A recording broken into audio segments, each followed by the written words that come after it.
Hello friends, myself Professor Khemchand Surana. In previous sessions we have discussed about the anti-tubercular agents.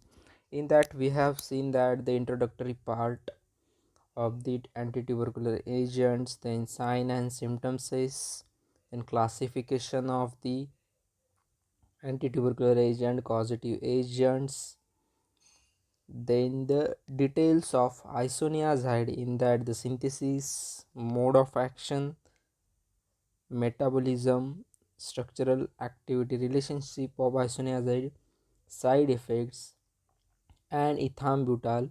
Similarly, for ethambutol, SAR, mode of action, metabolism, we have seen.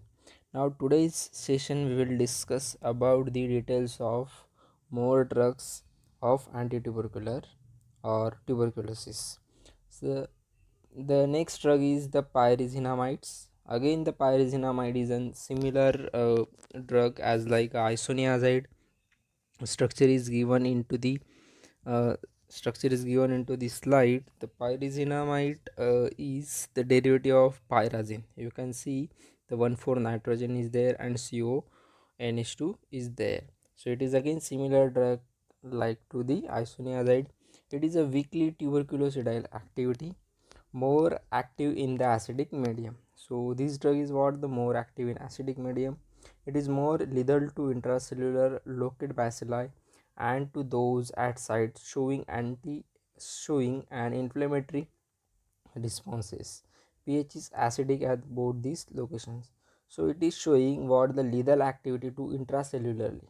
So when it is given, it is showing the when it is given intracellularly, it shows the lethal action. Now the mode of action of the same drug is what the inhibit the mycolic acid synthesis. So again the similar mechanism of action as like the isoniazid, that is what the inhibition of mycolic acid synthesis or cell wall synthesis inhibition. So now the next is what the metabolism of the pyrazinamide. The metabolic route constitutes of hydrolysis by hepatic macrosomal pyrazinamides. So whatever the drug pyrazinamide is there, that will initially hydrolyze by the microsomal enzyme pyrazinamidase into the pyrazinoic acid, which may be then again oxidized by xanthine oxidase to 5 hydroxy pyrazinoic acid. So into the schematic representation, you can see the pyrazinamide structure is given. Further, it will be hydrolyzed into the pyrazinoic acid and again oxidized into the 5 hydroxy pyrazinoic acid. The latter compound may appear in the free from either in urine or as a conjugate form. So first is what it will hydrolyze, then oxidize, and laterally it will be appear into the free from or conjugate of glycine. Now adverse effect of the pyrazinamide: hepatotoxicity, hyperuricemia. Then other adverse effect are abdominal distress, arthralgia, flushing, rashes, fever, loss of diabetic control.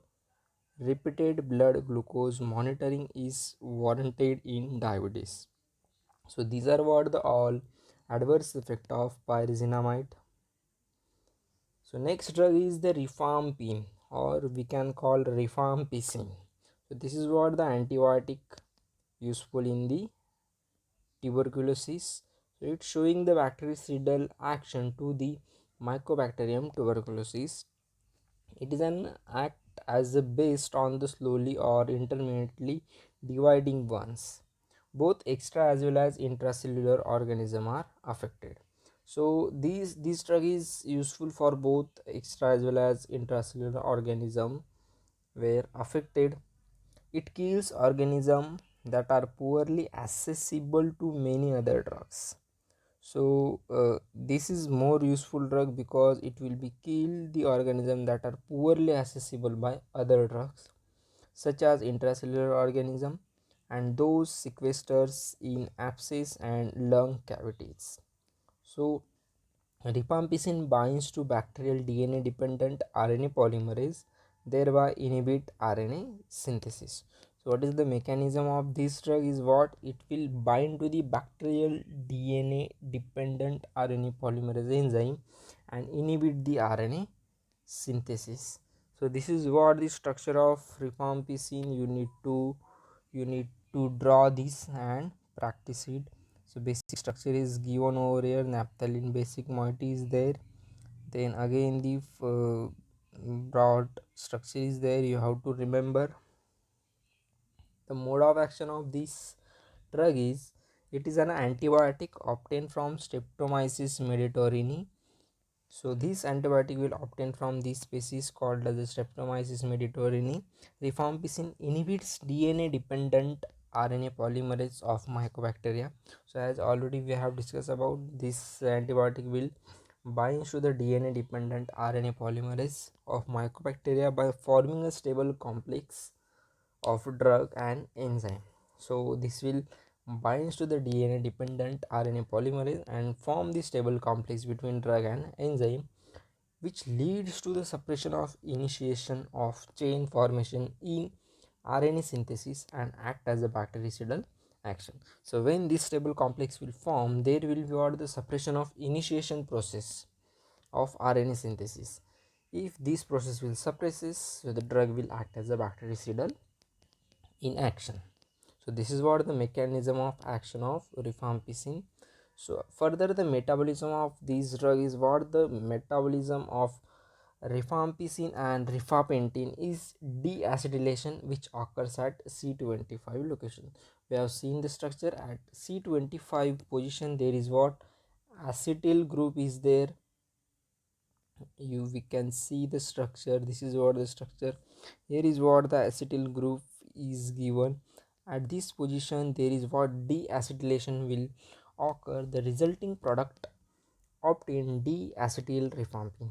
Okay, so at C25 position deacetylation will occur and the product obtained is called as a disacetyl rifampicin and disacetyl rifampicin are still active antibacterial agent. So after metabolism at C25 acetate, so these metabolites were formed and these metabolites were still antibacterial agent. 3-formyl rifamycin has been reported as a second metabolite. So this is what is the first metabolite, disacetyl rifampicin or disacetyl rifampicin. The second metabolite is called 3-formyl rifamycin has been reported as a second metabolite following both rifampicin and rifampicin administration.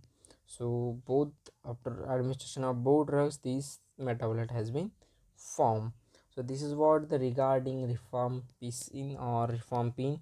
Again the further drug is what ethionamide. So ethionamide is given over here. Again this is what pyridine derivative. So structure is given over here. IUPAC name is 2-ethyl pyridine 4-carbothiamide. So you can see the structure. So we'll move to the mode of action or mechanism of action of these drugs. The antimicrobacterial action of ethionamide seems to be due to inhibitory effect on the mycolic acid synthesis. Again similar mode of action as like isoniazid.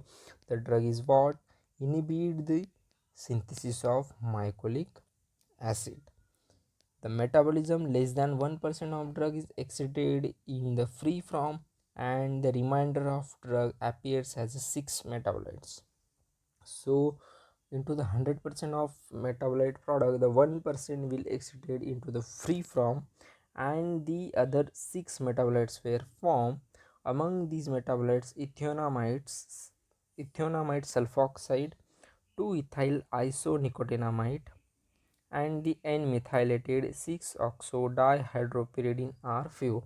So 6 metabolites were formed. Among that, these 3 are most important metabolites. So ethionamide sulfoxide, 2-ethyl isonicotinamide and the N-methylated 6-oxo-dihydroxypyridine. These are what the important one. So again here the metabolism is given over here.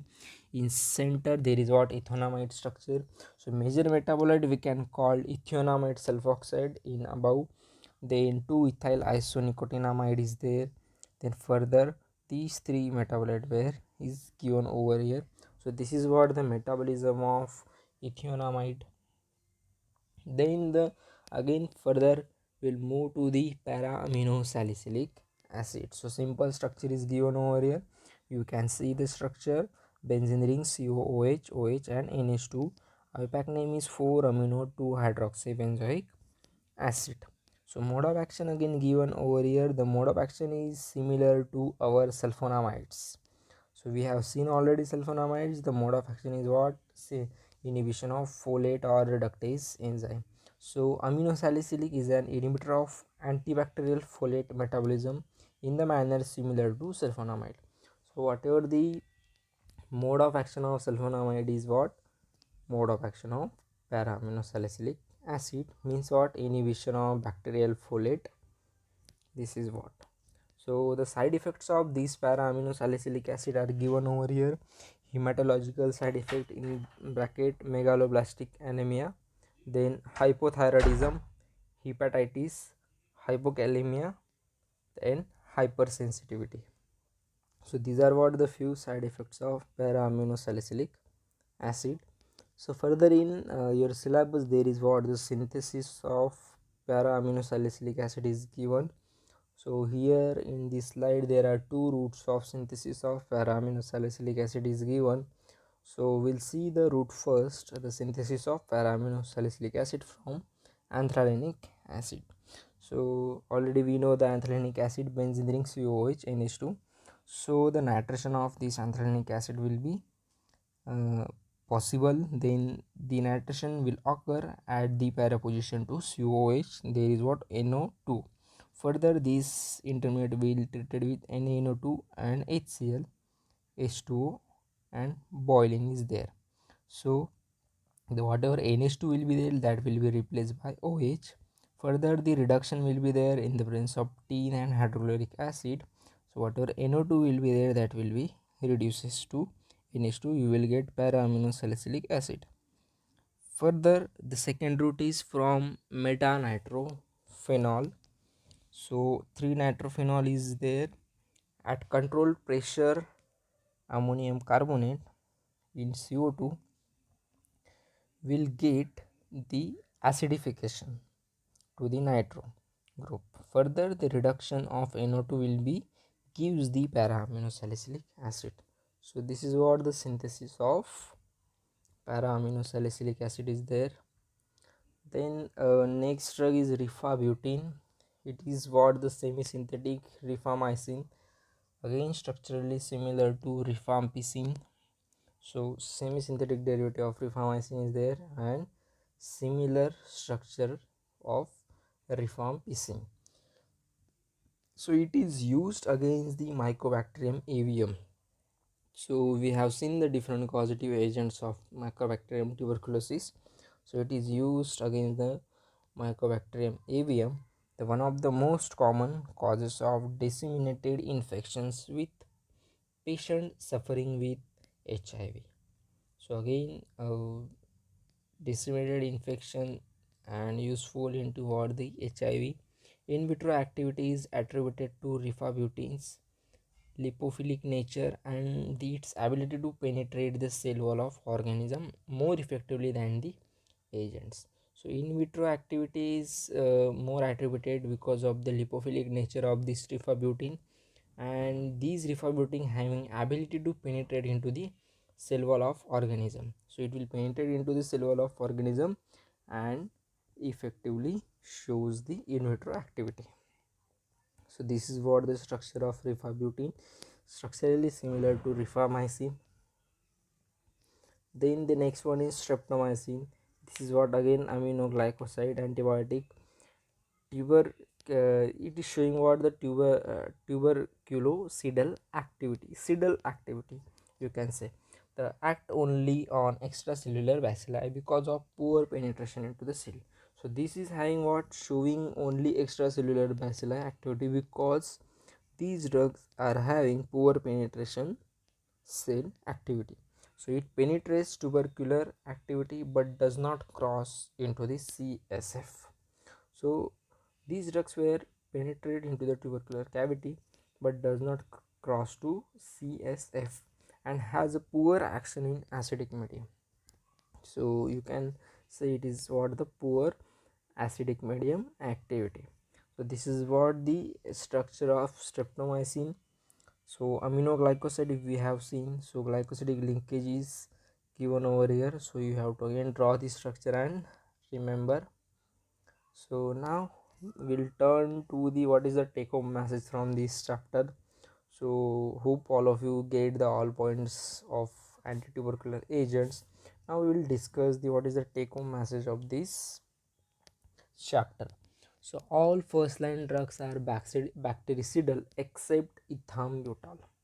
So whatever we have seen the classification as per their line of treatment, the all first line drugs are bactericidal except ethambutol. Most potent first line drug is rifampin. Rifampin is what? Most potent first line drug. Drugs acting well in acidic and intracellularly environment. So which drug will act well in acidic as well as intracellular environment? That is what the pyrazinamide. Drug acting in intracellular plus extracellular environment, rifampin. Rifampin will act in both extracellular as well as intracellular environment. Drugs acting on rapid dividing and intermittent dividing bacilli, rifampin plus pyrazinamide. Drugs causing blindness, ethambutol will cause the blindness. Drugs acting extracellular and alkaline medium, that is what streptomycin. So drugs acting into the extracellular and alkaline medium, that is what the streptomycin. So these are all points you should remember as a take home message and as per important for your GPAT examination. So hope all of you get this chapter. Till that we'll see into in next session we will see the new chapter, that is anti-leprosy agents. Till that, thank you and happy learning.